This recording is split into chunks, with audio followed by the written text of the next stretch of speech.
नमस्कार, मैं बीना किचन से बोल रही हूँ। आज मैं बताऊंगी शिवरात्रि पर्व के बारे में कि शिवरात्रि किस दिन है। 11 मार्च दिन वीरवार का है शिवरात्रि का दिन। ये बहुत अच्छा शिवरात्रि पूरे देश में ये मनाया जाता है क्योंकि ये शंकर जी का और पार्वती जी का ये सालगिरह है। इसको पूरे देश में उल्लास के साथ मनाया जाता है। ये व्रत भी रखते हैं सब, छोटे बड़े और मनुष्य भी, आदमी भी सब रखते हैं क्योंकि ये व्रत ऐसा है क्योंकि साल में एक बार शादी का सालगिरह शंकर जी का आता है, तो इसलिए सबको मनाना चाहिए, सबको व्रत रखना चाहिए और इस व्रत को रखने से सबकी मनोकामना पूर्ण होती है। ये व्रत वीरवार को पड़ रही है, इसलिए बुधवार को सर धो के व्रत रखना चाहिए क्योंकि हम लहसुन प्याज खा के व्रत नहीं रखते हैं। इस बहनों, हम जब लहसुन प्याज खा के व्रत रखते हैं तो व्रत नहीं रखना चाहिए क्योंकि व्रत रखने से पहले हमें लहसुन प्याज एक बेला छोड़ देना चाहिए। सिर धोने के बाद भी लहसुन प्याज नहीं खाना चाहिए। व्रत ये ऐसा शिव जी का है, भोले जी का है, गौरा पार्वती जी का, कि ये बहुत महत्वपूर्ण व्रत है। इसको सबको रखना भी चाहिए। और शिवरात्रि वाले दिन हमें सुबह जल्दी उठना चाहिए क्योंकि नहाना धोना और साफ सुथरे कपड़े पहन के, नया कपड़े पहन के और भोले जी की थाली में सजा के 5 तरह के फल होना चाहिए और दीपक होना चाहिए, माला फूल होना चाहिए, धतूर और भांग बैर होना चाहिए और गाजर भी होना चाहिए। ये सब शिव जी को अर्पण करना है, चढ़ाना है। और कलावा से शिव जी का गठबंधन करना, क्योंकि गठबंधन करना इसलिए बहुत ज़रूरी है कि हमारी सारी मनोकामना पूर्ण होती है। और नंदी गाय के कान में जाके बोलना चाहिए, जो आपके अंदर इच्छा मनोकामना हो वो नंदी गाय के कान में जाके बोलना चाहिए क्योंकि फौरन शिव बाबा इसको, शंकर जी इस चीज़ को मान लेते हैं, हमारा मनोकामना पूर्ण हो जाती है। बहनों को ये कभी किसी की शादी नहीं होती है तो शिवरात्रि वाले दिन जाके कान में नंदी गाय को जरूर बोलें और हमारा कार्य सिद्ध होगा क्योंकि हम शिव जी को जल चढ़ाएंगे, तो इसलिए नंदी गाय के कान में बोलना बहुत ज़रूरी है। शिव जी का रुद्राभिषेक भी करना चाहिए इस दिन, शिवरात्रि वाले दिन, क्योंकि ये महापर्व है और हमारे सनातन धर्म का महापर्व, हिंदुओं का महापर्व है। इसको बहुत उल्लास के साथ मनाया जाता है। गाय के दूध से, कच्चे दूध से ही रुद्राभिषेक किया जाता है और करना बहुत ज़रूरी है, सबके लिए बहुत ज़रूरी, क्योंकि ये हम गाय का रुद्राभिषेक न करें तो हम गाय का दूध कच्चा शिव जी को चढ़ाना बहुत ज़रूरी है।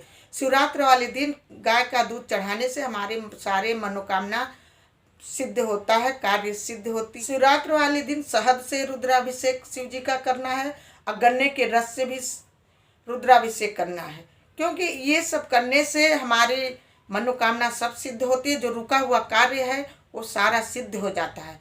इसको शिवरात्रि वाले दिन अवश्य करना है। बहनें जब पूछती हैं कि हमारा ये कार्य नहीं होता है तो शिवरात्रि वाले दिन चंदन का भी इत्र लगाना है, इससे भी कार्य सिद्ध होता है।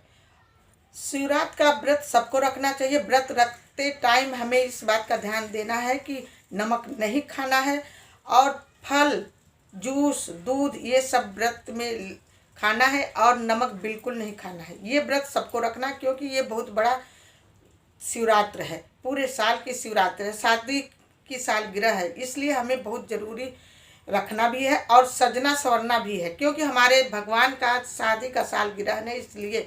और हमारे जो इच्छा पूर्ण नहीं होती है उसके लिए हमें मंदिर में जा कर के हमें भगवान का प्रार्थना करना चाहिए, भगवान की विनती करनी चाहिए कि हे शिव बाबा हमारी ये मनोकामना पूर्ण हो जाए। वाले दिन सुहागिन बहनें क्या करें कि 11 बेलपत्र शिव जी को राम राम लिख के जरूर चढ़ाएं, कच्चे दूध का रुद्राभिषेक जरूर करें क्योंकि ये बहुत अच्छा है। ये इससे करने से हमारी सारा दुख दरिद्र भाग जाता है क्योंकि ये हमें शिव जी का जल अर्पण करना है। हमें शिवरात्रि वाले दिन 11 माला करना है शिव शिव के नाम से क्योंकि हमारा जो रुका हुआ कार्य है वो सारा सिद्ध हो जाएगा। और हमें शिव जी के लिए शिवरात्रि वाले दिन हमें बच्चों को दान भी देना है, जैसे मीठा दान किसी चीज़ को या टाफी किसी को 11 बच्चों को देना है, इससे भी हमारा कार्य सिद्ध होता है। ये दान में आता है, दान हमें देना बहुत ज़रूरी है।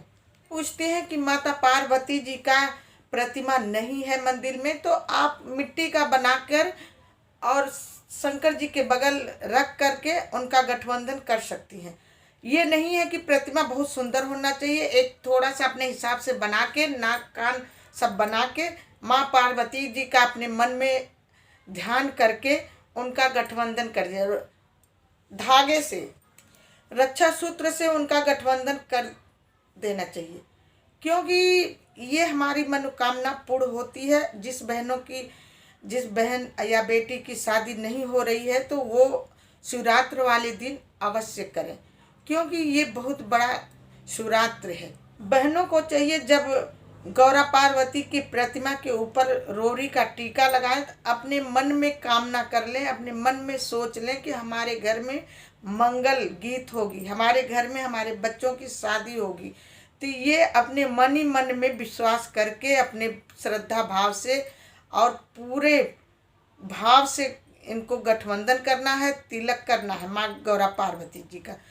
तो हमारे घर में जो रुका हुआ कार्य है वो सिद्ध हो जाएगा।